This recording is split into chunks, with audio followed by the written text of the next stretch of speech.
Hello children, good morning.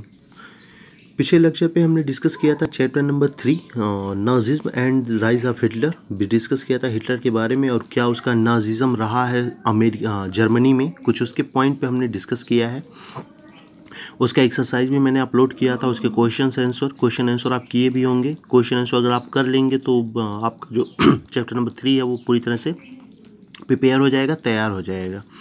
Question का answer आप अपनी थिंकिंग से ही दीजिएगा। मैक्सिमम वही कोशिश करिएगा कि आपको बुक का हेल्प ना लेना पड़े। वीडियोस में जो समझाए गए हैं आपको उस टॉपिक से रिलेटेड पॉइंट, उन्हीं पॉइंट को आप लिखिए तो ज़्यादा अच्छा रहेगा, क्योंकि इससे थिंकिंग जनरेट होगी। आइए आज आगे बढ़ाते हैं हिस्ट्री को, और आज डिस्कस करेंगे हम चैप्टर नंबर 4, और वो चैप्टर है फॉरेस्ट सोसाइटी एंड कॉलोनिज्म। ठीक है, 2 पॉइंट आज डिस्कस किया जाएगा, फॉरेस्ट सोसाइटी के बारे में और कॉलोनिज्म क्या होता है उसके बारे में डिस्कस किया जाएगा। ये फॉरेस्ट सोसाइटी और ये जो कॉलोनिज्म पॉइंट है ये केवल इंडिया के व्यू से हम नहीं देखेंगे, बल्कि वर्ल्ड के व्यू से भी देखेंगे। यानी इंडिया और वर्ल्ड दोनों का व्यू रहेगा इस चैप्टर में। जैसा आप देखते हैं फॉरेस्ट सोसाइटी, आप समझते ही हैं फॉरेस्ट क्या होता है। यानी फॉरेस्ट जानते ही हैं, जंगल, लकड़ी वगैरह क्या है। आज चाहे जहाँ जाइए, हर एक घर में जाइए, देखिए अगर नज़र घुमा के इधर से उधर तो वहाँ कुछ ना कुछ लकड़ी के बने हुए ज़रूर चीज़ें मिलेंगी। तो ये फॉरेस्ट सोसाइटी आज हम डिस्कस करेंगे इस चैप्टर में। किस एग्रीकल्चर क्या है, फॉरेस्ट क्या है, फॉरेस्टाइजेशन क्या है, डिफॉरेस्टाइजेशन क्या है, फॉरेस्ट का किस प्रकार यूज़ किया गया है, डिफॉरेस्टाइज किए जाने के पीछे रीज़न क्या है, कुछ ये सारे टॉपिक देखेंगे आज हम फॉरेस्ट सोसाइटी में। थोड़ा स्टोरी टाइप तो नहीं है, थोड़ा बोरिंग आपको ज़रूर लगेगा, लेकिन इम्पॉर्टेंट चैप्टर है, आप इसे मिस नहीं कर सकते। क्वेश्चन अच्छे खासे बनते हैं। सेकंड जो पॉइंट है कॉलोनिज्म, जानते ही हैं इसका मीन्स होता है उपनिवेश। उपनिवेश मीन्स व्हाट, जैसे कोई देश किसी दूसरे देश पे अटैक करता है और उस हारे हुए देश को वो अपने अंडर में कर ले, मतलब जीत ले, एक्वायर्ड कर ले किसी देश को। तो जिस देश को आपने जीता वो आपका उपनिवेश बन जाता है, यानी एक कॉलोनी बन जाता है। क्लियर? जो जीतता है उसे औपनिवेश कहते हैं और जो हारता है वो उपनिवेश होता है।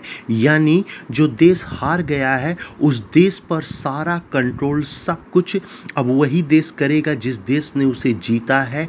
तो वही डिस्कस करेंगे कॉलोनाइजेशन में, जहां मैं आपको बताऊंगा कि ब्रिटिश एम्पायर ने किस प्रकार इंडिया में अपने रूल और रेगुलेशन तैयार किया और यहाँ पे लागू किया। आपने क्लास 8 में पढ़ा भी है मॉडर्न हिस्ट्री में, किस प्रकार ब्रिटिश ने इंडिया में अपना प्रसार किया। बेटा प्लासी, बक्सर, फिर आपने आगे स्वदेशी आंदोलन, कई सारे आंदोलन भी पढ़े हैं, और आपने जाना है कि ब्रिटिश एम्पायर ने कितने अच्छे खासे पॉलिसीज़ ला के इंडिया को अच्छा खासा लूटा है, एकदम अपनी एक कॉलोनी बना के रखा था। डिस्कस करेंगे इन्हीं 2 टॉपिकों के बारे में। आइए शुरू करते हैं आपके फॉरेस्ट सोसाइटी का पहला टॉपिक, और आप पहला ही टॉपिक देखते हैं इंट्रोडक्शन। जैसे आप बुक में देखिए ट्रीज़ बने हुए हैं अच्छे खासे, फॉरेस्ट हैं, तो उसमें बताया गया है कि ट्रीज़ के कितने यूज़ हैं। चाहे वो फूड क्रॉप हो या कैश क्रॉप हो, इन दोनों में अगर कोई यूज़ है तो वो है ट्री का। फूड क्रॉप्स आप जानते हैं, जैसे प्लांटेशन वगैरह, फल फ्रूट वगैरह जो खाने के प्लांट्स को आप ग्रो करते हैं, ग्रेन्स करते हैं, उन्हें कहते हैं फ्रूट ग्रेन। कैश ग्रेन क्या है? ऐसी ग्रेन्स जिनको आप बेचकर, खाने में वो यूज़ नहीं होते हैं, उन्हें बेचकर ट्रेड करके उनसे आप प्रॉफिट कमाते हैं। तो ग्रेन्स के भी 2 पार्ट किए गए, एक फूड ग्रेन है, दूसरा कैश क्रॉप्स है, यानी कैश ग्रेन्स है। क्लियर?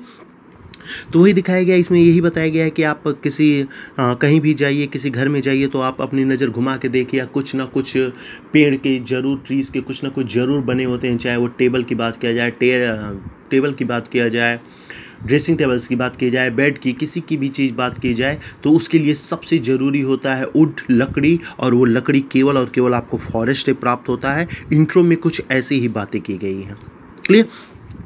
फिर आगे आप जानते ही हैं, जैसे जैसे पॉपुलेशन बढ़ा है, यहाँ एरो में दिखाया गया आपको, जिस हिसाब से इंडिया में या वर्ल्ड में पॉपुलेशन बढ़ा है उसी प्रकार उनके फूड की डिमांड बढ़ी है।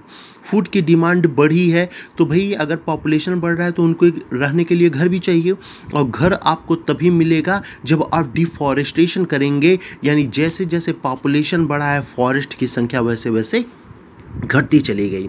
1700 से लेकर 1995, यानी इतने सालों में लगभग 10% फॉरेस्ट को नष्ट करके आपको वहाँ लोगों को इस्टेब्लिश करवाया गया है, यानी डिफॉरेस्टेशन किया गया है।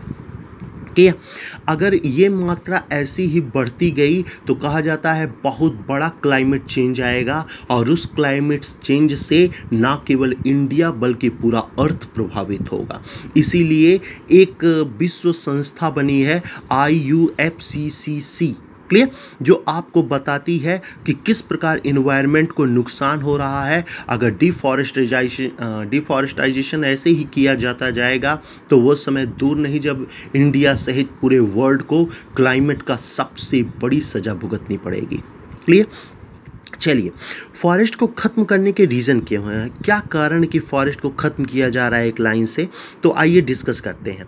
इसी में मैं आपको इंडियाज़ के पॉइंट भी डिस्कस करूंगा। यहाँ ब्रिटिश राज शुरू हो चुका है, जैसा आपने क्लास 8 में मॉडर्न हिस्ट्री पढ़ा भी है, और ब्रिटिश राज शुरू होने के बाद फॉरेस्ट को ख़त्म करने के पीछे क्या रीज़न है, आज डिस्कस करते हैं उस रीजन्स को। अच्छे खासे क्वेश्चंस बनते हैं कि फॉरेस्ट को ख़त्म करने के रीज़न कुछ पॉइंट बताइए आप, tell me about the some point for deforestation के लिए क्या कारण है, आज उसके पॉइंट्स देखते हैं। Reason number 1, Britishers encouraged it, यानी ब्रिटिशर्स ने डिफॉरेस्टाइजेशन को इनकरेज किया। कारण वो फ्रूट ग्रेन्स नहीं चाहते थे, फूड क्रॉप्स नहीं चाहते थे, वो कैश क्रॉप्स चाहते थे, यानी ज़मीन जितना ज़्यादा होगी उस पे अच्छे खासे आप कैश क्रॉप्स प्रोड्यूस कर सकेंगे और ब्रिटिशर्स उससे अच्छा खासा रेवेन्यू कलेक्ट कर सकेंगे, उससे अच्छा खासा पैसा प्राप्त कर सकेंगे। इसीलिए उन्होंने जंगलों को समाप्त करने के लिए इनकरेज किया कि मोर लैंड आए, मोर कैश क्रॉप्स आएगा और उससे उन्हें मोर रेवेन्यू प्राप्त होगा।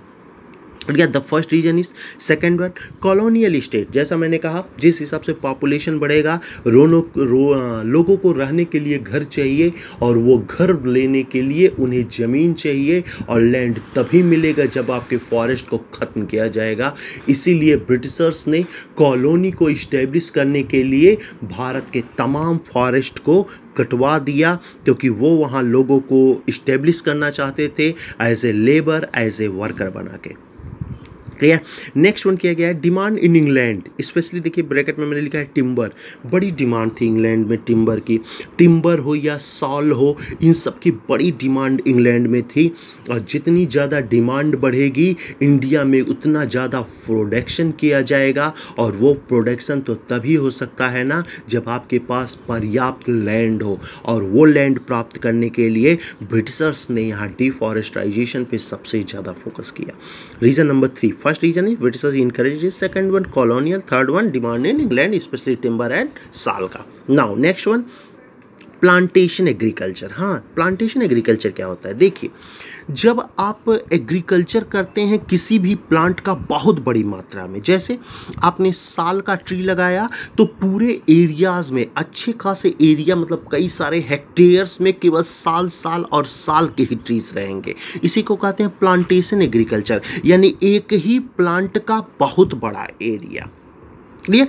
जैसा मैंने बताया ब्रिटिशर्स को टिम्बर और सॉल चाहिए, इसीलिए जब वो जानते थे कि ये जो फर्टाइल लैंड है, ये लैंड है, ये सॉल के लिए बहुत बेहतर है, यहाँ सॉल का प्रोडक्शन बहुत अच्छे से हो पाएगा, सॉल ट्री है, तो वो क्या करते थे वहाँ सारी फॉरेस्ट को कटा देते थे और वहाँ एक लाइन से सॉल ट्री को ही प्रोड्यूस करवाते थे, वहाँ पैदा करते थे और उनका फ़ायदा ब्रिटिशर्स उठाते थे। इसी प्रकार और भी प्लांट का किया इन्होंने। लास्ट वन है जो 5वां रीजन है, इंक्रीज इन रेलवे। अब आप सोचते होंगे रेलवे में क्या इसका यूज़ है, तो आप जानते ही हैं रेल की पटरियाँ, लॉर्ड डलहौजी ने भारत में पहला ट्रेन इस्टेब्लिश करवाया, चलवाया, और ट्रेन को पटरियों के नीचे लकड़ी के वो पट्टे लगे होते हैं। आप जानते ही हैं वो पट्टे जो होते हैं वो मजबूत होने चाहिए, टिम्बर के होने चाहिए, मजबूत स्ट्रांग होने चाहिए। इसीलिए जिस हिसाब से ट्रेनों की पटरियों की लंबाई बढ़ी उसी हिसाब से डिफॉरेस्टाइजेशन किया गया, क्योंकि रेल ट्रेन हर एक जगह पे ब्रिटिशर्स पहुंचाने चाहते थे जिससे एक स्टेट का कांटेक्ट दूसरे स्टेट से हो पाए। आपने क्लास 8 में 1857 पढ़ा, तो 1857 में आपने एक रीजन पढ़ा होगा कि आखिर इंडियंस रेवोल्यूशन में फेल क्यों हो गए, तो उसका एक रीजन था कि ब्रिटिशर्स में कनेक्टिविटी बड़ी अच्छी थी। कनेक्टिविटी होने का मतलब जैसे पता चला बंगाल में रेवोल्यूशन हो रहा है और वहाँ ब्रिटिशर्स हारने लगे। जब ये बात लॉर्ड कैनिंग जाना तो उसने बिहार से कई सारे इंस्ट्रूमेंट, कई सारे हथियार, कई सारे बंदूकें उसने बिहार से ट्रेन के द्वारा बंगाल में भेज दिया। तो ट्रेन का यही एडवांटेज था कि एरिया को वो कनेक्ट कर लेते थे। एरिया कनेक्ट होने की वजह से उनको काफ़ी अच्छा सहूलियत हो गया इंडियंस के ऊपर राज करने का। इसीलिए रेलवेज का जितना इंक्रीमेंट हुआ उतना डिफॉरेस्टाइजेशन किया गया और ये सब करने वाले ब्रिटिशर्स हैं। तो ये 5 रीजन याद रखिए जो डिफॉरेस्टेशन का सबसे बड़ा कारण है। आगे पढ़ते हैं, नेक्स्ट पॉइंट देखते हैं, राइज ऑफ कॉमर्शियल फॉरेस्ट्री। क्या होता है कॉमर्शियल फॉरेस्ट्री? आप जानते हैं कॉमर्शियल से ही लग गया, यानी ऐसा फॉरेस्ट बनाना जो कॉमर्शियल इंपॉर्टेंस हो, यानी जिसमें ब्रिटिशर्स को फ़ायदा हो। तो आपका ब्रैंडिस जो है ये पहले जनरल इंस्पेक्टर बन के आए हैं यहाँ फॉरेस्ट के।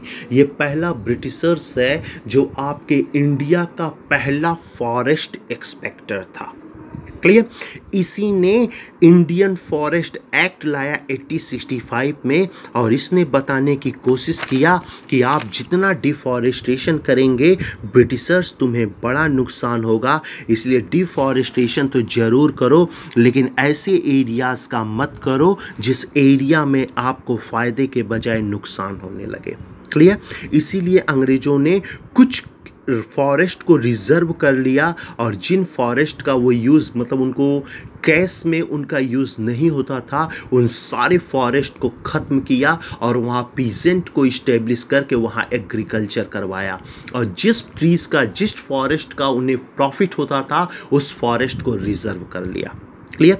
इसी के अकॉर्डिंग आपको पता भी है imperial forest reserve institute establish किया गया देहरादून में 1906 में।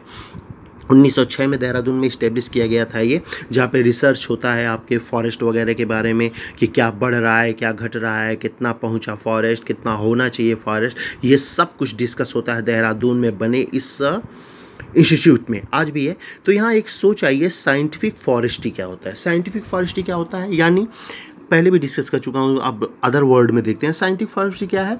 ऐसे फॉरेस्ट्री को इस्टेब्लिश करना जिस फॉरेस्ट्री से फ़ायदा हो ब्रिटिशर्स को, जैसे सॉल हो गया, जैसे आपका आबनूश हो गया, जैसे टिम्बर हो गया, यानी इन फॉरेस्ट्री को इस्टेब्लिश करना जिससे ब्रिटिशर्स को फ़ायदा हो।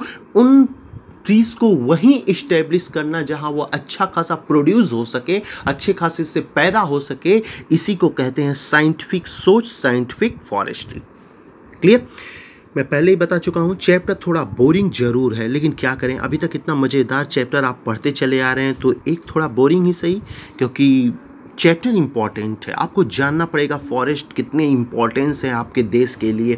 IUFCCC ने भी कहा चुका है कि अगर आप डिफॉरेस्टाइजेशन रोकेंगे नहीं तो निश्चित तौर पे वो समय दूर नहीं जब विश्व के कई ऐसे देश जलमग्न हो जाएंगे, वहाँ फ्लड आएगा और पूरा का पूरा आइसलैंड ही नष्ट हो जाएगा। ये खुद कहना है IUFCC का। इसीलिए वर्ल्ड छोड़िए, इंडिया खुद इतना एम बना चुका है कि हमें इतना फॉरेस्ट हर हाल में अपने देश में रखना है। क्लियर? देखते हैं अमेजॉन का जंगल कितना बड़ा जंगल है, निश्चित तौर पे उसी प्रकार इंडिया में भी कई सारे क्लाइमेट, कई सारे वो फॉरेस्ट हैं, उस फॉरेस्ट को सेव करना पड़ेगा। आप फॉरेस्ट को सेव करेंगे तब जाके आपका देश सेव होगा। ये बहुत इंपॉर्टेंट रखता है, क्योंकि जैसे आप फॉरेस्ट को ख़त्म करेंगे फ्लड को कोई रोक नहीं पाएगा और उस फ्लड आपके कई सारे क्षेत्रों, कई सारे राज्यों को नष्ट कर चुकेगा। क्लियर? जैसे इंडिया में कहा गया है कि कम से कम 33% पूरे इंडिया में फॉरेस्ट का होना कंपलसरी है। अभी तो उतना है नहीं, अभी तो 22 या 23% है, 22 या 23% इस समय है, तो उसे 33% किया जाना चाहिए। ये केवल इंडिया की नहीं बल्कि पूरे वर्ल्ड की डिमांड है। क्लियर? तो आज यहीं रोकते हैं। आपका इंट्रो ले लिया आपने, रीजन्स ले लिया, क्यों फॉरेस्टाइजेशन, डिफॉरेस्टाइजेशन का क्या रीज़न है। नेक्स्ट वन आपने कॉमर्शियल फॉरेस्ट्री देख ली, आपने कैश क्रॉप और फूड क्रॉप्स देख लिया, कुछ साइंटिफिक फैक्ट फॉरेस्ट्री देख ली क्या होता है, इंस्टीट्यूट देख लिया। नेक्स्ट वीडियो में इसके आगे का टॉपिक ले चलता हूँ और नेक्स्ट वीडियो में आपका कॉलोनाइजेशन भी स्टार्ट कर दूँगा। Okay, thank you.